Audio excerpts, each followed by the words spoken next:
بسم اللہ الرحمن الرحیم نحمدہ و نصلی علی رسولہ الکریم۔ محترم سامعین، بزرگوں، دوستوں، بھائیوں اور بہنوں،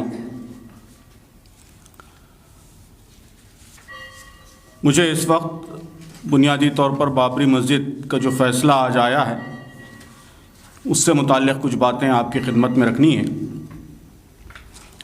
یقیناً یہ فیصلہ ہم سب کے لیے مایوسی کا باعث ہے، تکلیف کا باعث ہے۔ سپریم کورٹ میں جس طریقے سے کیس رکھا گیا تھا، جتنی اسٹرانگ ایویڈنسز، شہادتیں پیش کی گئی تھیں، اور جس طرح ہمارے وکلاء نے اس پورے کیس کو پرسیو کیا تھا، تو اس سے ہم سب کو امید تھی، توقع تھی کہ ججمنٹ بابری مسجد کے حق میں آئے گا، لیکن افسوس کہ ایسا نہیں ہو سکا۔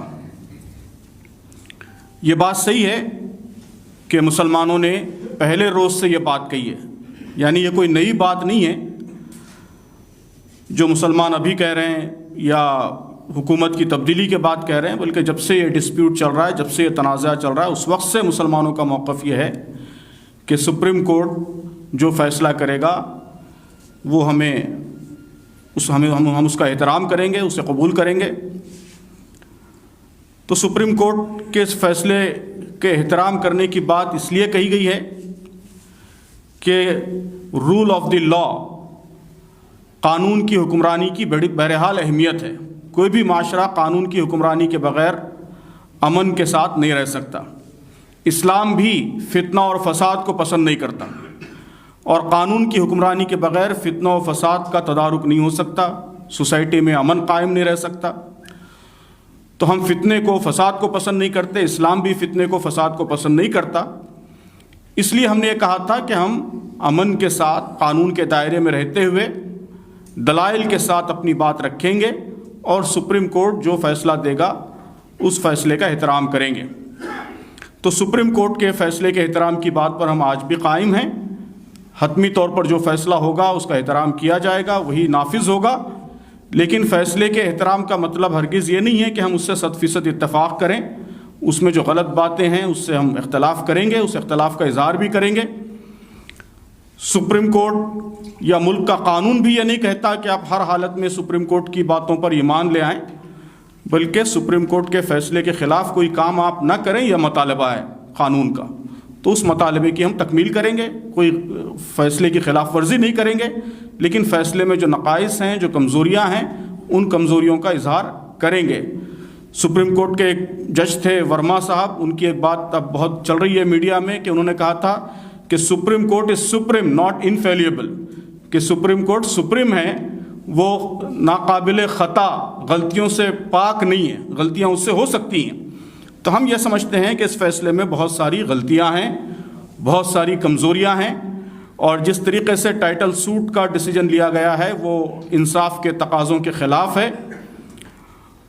جیسا کہ ابھی ملک صاحب نے بھی باتیں بیان کی ہیں کہ فیصلے میں بہت ساری باتیں ایسی ہیں جو مسلمانوں کے موقف کی تائید کرتی ہیں، اور خاص طور پر جو ڈیبیٹ، جو گفتگو اس بابری مسجد کے حوالے سے چلی اور جس کی بنیاد پر ہسٹوریکل ڈسکورس، ایک پورا تاریخی ڈسکورس کھڑا کرنے کی کوشش کی جا رہی ہے، سپریم کورٹ نے اس معاملے میں مسلمانوں کے موقف کی تائید کی ہے۔ مثلا سب سے اہم بات میں سمجھتا ہوں کہ ججمنٹ کا سب سے اہم بات جو فرقہ پرستوں کے پورے نریٹو کو ڈھیر کر دیتا ہے، سب سے اہم بات یہ ہے کہ سپریم کورٹ نے یہ کہا ہے کہ اس بات کا کوئی ثبوت نہیں ہے کہ بابری مسجد مندر توڑ کر بنائی گئی۔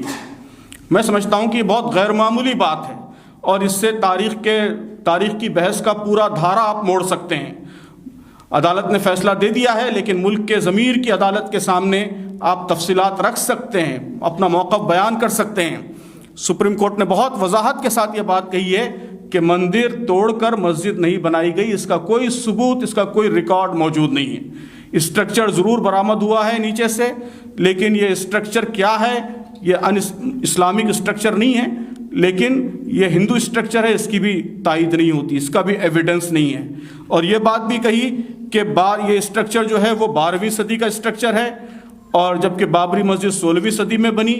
12ویں صدی سے 16ویں صدی کے درمیان 400 سال کے دوران یہاں کیا تھا اس کا کوئی ریکارڈ موجود نہیں ہے، کوئی تاریخی ریکارڈ موجود نہیں ہے، اس لیے یہ بات رول آؤٹ ہے، اس بات کی کوئی شہادت موجود نہیں ہے کہ مسجد مندر توڑ کر بنائی گئی ہے۔ تو میں سمجھتا ہوں کہ یہ بہت اہم بیان ہے، بہت اہم کنکلوژن ہے، اور اس سے جو تاریخی بیانیاں یہاں کے فسطائی اور فرقہ پرست عناصر کھڑا کرنا چاہتے ہیں اس کی تردید ہوتی ہے۔ ہمیں اسے استعمال کرنا چاہیے، ملک کے عوام کے سامنے وضاحت کے ساتھ یہ بات لانی چاہیے۔ اس کے علاوہ کچھ اور باتیں بھی ہیں جن کی طرف ابھی ملک صاحب نے بھی اشارہ کیا کہ 1949 میں مورتیاں رکھنے کا عمل سپریم کورٹ نے کہا کہ یہ بالکل غلط عمل تھا، یہ ڈیسیکریشن تھا اور توہین تھی اور مجرمانہ عمل تھا۔ اسی طرح 1992 میں مسجد کو گرا دینے کا عمل، یہ بھی ایک مجرمانہ عمل تھا۔ اور ایک بڑی اہم بات کہ religious places of worship act 1991 1991 میں پارلیمنٹ نے قانون منظور کیا ہے جس کے تحت یہ بات کہی گئی ہے کہ 1947 میں مذہبی مقامات کی جو حیثیت تھی وہی باقی رہے گی سوائے بابری مسجد کے، کہ بابری مسجد کا معاملہ تو سپریم کورٹ طے کرے گی، لیکن باقی جو مذہبی مقامات ہیں ان کے سلسلے میں 1947 کی پوزیشن باقی رہے گی۔ 1947 میں جو مسجد تھی مسجد رہے گی، جو مندر تھی مندر رہے گی۔ کوئی پرانا تاریخ کا دعویٰ لے کر مسجد کو مندر میں تبدیل کرنے یا مندر کو مسجد میں تبدیل کرنے کی کوشش نہیں کرے گا۔ یہ قانون ہماری پارلیمنٹ نے بنایا تھا، سپریم کورٹ نے بہت ہی ستائش کے ساتھ، تعریف و تحسین کے ساتھ گویا اس قانون کو اسٹرینگتھن کیا ہے، اس کو مضبوطی عطا کی۔ تو جو اور دعوے ہیں بنارس کے سلسلے میں اور دیگر، تو ان دعووں کی گویا سپریم کورٹ نے ان کو روک لگائی ہے۔ تو یہ بات بھی ہمیں ملک کے عوام کے سامنے لانی چاہیے کہ اب یہ سارے دعوے نل اینڈ وائڈ ہو چکے ہیں، ان کی کوئی حیثیت باقی نہیں رہی۔ تو اب یہ کہ ہماری ذمہ داری کیا ہے؟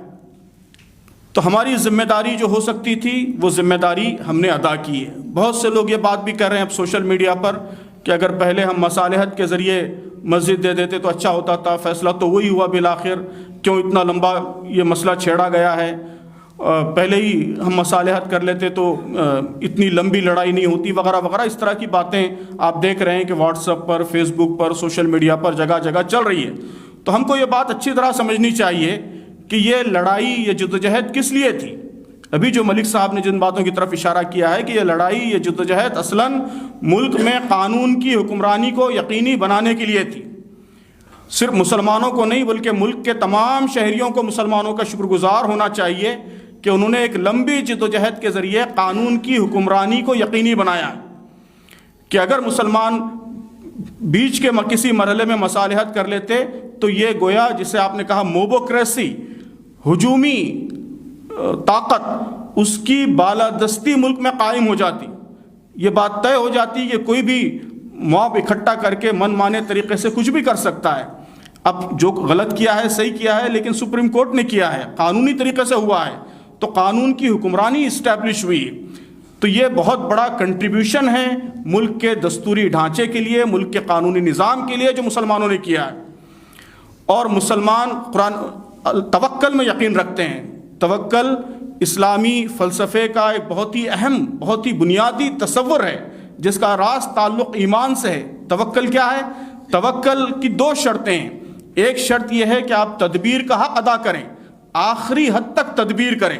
اللہ کے نبی صلی اللہ علیہ وسلم نے فرمایا کہ اونٹ کو باندھو اور پھر توکل کرو، اونٹ کو کھلا چھوڑ کے توکل مت کرو، بلکہ اونٹ کو باندھو پھر توکل کرو۔ مطلب یہ کہ آخری تدبیر کرو، جو کچھ تم سے کوشش ہو سکتی ہے وہ ساری کوشش کرو۔ تو مسلمانوں نے اس معاملے میں اپنی آخری کوشش کی ہے۔ ہائی کورٹ میں گئے، سپریم کورٹ میں گئے، ملک کے ماہر ترین قانون دانوں کی خدمات حاصل کی، میڈیا میں اپنا کیس پیش کیا، ملک کے عوام کی ضمیر کے سامنے اپنا کیس پیش کیا، عدالت عظمیٰ کے سامنے اپنا کیس پیش کیا۔ مصالحت کے لیے طرح طرح کے دباؤ ڈالے جاتے رہے، لیکن کبھی اس دباؤ کے شکار نہیں ہوئے، استقامت کے ساتھ ڈٹ کر کھڑے رہے اور اپنی آخری کوشش جو ہو سکتی تھی اللہ کے گھر کی حفاظت کی، وہ الحمدللہ ہم نے انجام دی۔ تو اس پر ہم سب کو اطمینان ہونا چاہیے، اطمینان ہونا چاہیے کہ الحمدللہ ہم نے آخری کوشش کی ہے۔ تو پہلی شرط توکل کی آخری کوشش ہے، تدبیر ہے۔ اور دوسری کوشش یہ ہے کہ آخری کوشش کے بعد جو فیصلہ ہو جائے، جو نتیجہ نکلے، وہ اللہ پر ہم چھوڑ دیں۔ ہم یہ سوچیں کہ اللہ تعالیٰ جو کرے گا ہمارے لیے اچھا کرے گا، اس میں کچھ نہ کچھ خیر ہوگا۔ بظاہر شر نظر آتا ہے لیکن اس میں کوئی نہ کوئی خیر کا پہلو ہوگا انشاءاللہ۔ تو یہ اللہ تعالیٰ سے امید رکھیں، یہ بھی توکل کی دوسری شرط ہے۔ تو ہم نے یہ آخری کوشش کی، اب ہمارے وکلا دیکھ رہے ہیں کہ اور بھی کسی کوشش کا امکان ہے، ریویو پٹیشن وغیرہ کا امکان ہے، نہیں ہے تو وہ دیکھیں گے، اگر کچھ امکان ہے تو وہ بھی کر لیں گے، لیکن جو آخری کوشش ہو سکتی ہے وہ کوشش ہم کریں گے قانون کے دائرے میں رہتے ہوئے، اس لیے کہ ہم اس کے مکلف ہیں، وہ ہماری ذمہ داری ہے۔ اور جب آخری کوشش ہو جائے گی تو پھر ہم اس مسئلے کو اللہ پر چھوڑ دیں گے اور ہم سمجھیں گے کہ انشاءاللہ اس سے کچھ نہ کچھ خیر ضرور برآمد ہوگا۔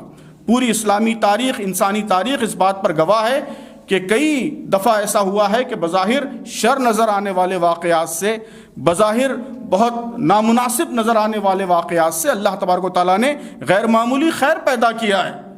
سیدنا یوسف علیہ السلام کو ایک صحرا کے اندھے کنویں کی قید کو اللہ تبارک و تعالیٰ نے مصر کے تخت و تاج کا پہلا زینہ بنایا ہے، اور پھر زندان مصر کی جیل کی طویل قید کو مصر کے تاج و تخت کا دوسرا زینہ بنایا ہے۔ تو یہ اللہ تبارک و تعالیٰ عجیب طریقوں سے اپنی مشیت پوری کرتا ہے، ہم نہیں جانتے اس میں خیر کیا ہے، ہم اپنی ذمہ داری آخری حد تک ادا کریں گے، وہ ہم نے کی ہے، اس کے بعد معاملے کو اللہ پر چھوڑیں گے۔ اب اس کے بعد ہماری کیا ذمہ داری ہے، اس کے سلسلے میں بھی ہم کو غور کرنا چاہیے۔ ہماری جو اصل ذمہ داری ہے وہ اس ملک میں دعوت دین ہے۔ آپ نے سوال کیا کہ یہ مسئلہ کیسے حل ہو سکتا ہے؟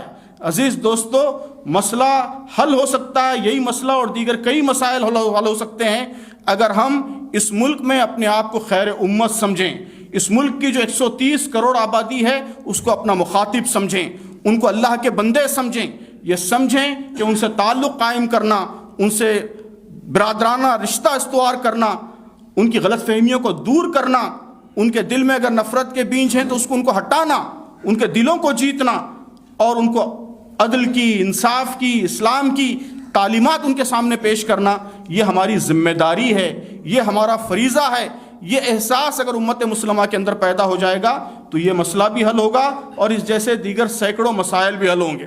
بے شک یہ ہمارے لیے بہت افسوس کا مقام ہے، ہم خون کے آنسو روتے ہیں جب یہ تصور کرتے ہیں کہ جس جگہ اللہ کا گھر تھا وہاں مورتیوں کی پوجا ہوگی، لیکن اس سے زیادہ افسوس کی بات ہمارے لیے ہونی چاہیے کہ 130 کروڑ انسانوں کے دلوں کے اندر بت ہیں اور ہم کچھ نہیں کر رہے ہیں۔ ہمیں ان کے سامنے اسلام کا پیغام پہنچانا ہے، اسلام کی دعوت پہنچانی ہے۔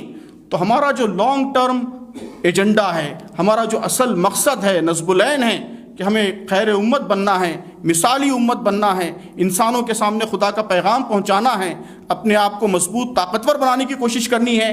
اس نصب العین پر، اس ایجنڈے پر ہماری نظریں رہیں، اس کے لیے کوشش کرتے رہیں۔ یہ ایک چھوٹا مسئلہ ہے، چھوٹی رکاوٹ ہے، ایسی رکاوٹیں راستے میں آتی رہتی ہیں، ان رکاوٹوں کو ہٹانے کی کوشش ضرور ہونی ہے، لیکن ان رکاوٹوں میں الجھ کر نہیں رہ جانا ہے۔ تو بابری مسجد کے اس فیصلے سے اگر ہم کو تکلیف پہنچتی ہے تو یہ فطری بات ہے، یہ ایمان کا تقاضا ہے، لیکن اس تکلیف کے نتیجے میں ہم کو کوئی مستقل مایوس نہیں ہونا ہے، نا امید نہیں ہونا ہے، اپنا اصل کام نہیں چھوڑنا ہے، اپنے اصل کام سے ہم وابستہ رہیں گے تو انشاءاللہ یہ مسئلے بھی حل ہوں گے اور ایسے اور بھی مسئلے حل ہوں گے اور ہمارا سفر اپنے نصب العین کی طرف جاری رہے گا۔ تو میں یہی گزارش آپ سب سے اور آپ سب کے توسط سے اپنے نوجوانوں سے کرتا ہوں کہ ان حالات میں ہم امن و امان برقرار رکھیں اور اپنی اصل ذمہ داریوں کی طرف متوجہ ہوں۔ اللہ تعالی ہم سب کو اس کی توفیق عطا فرمائے۔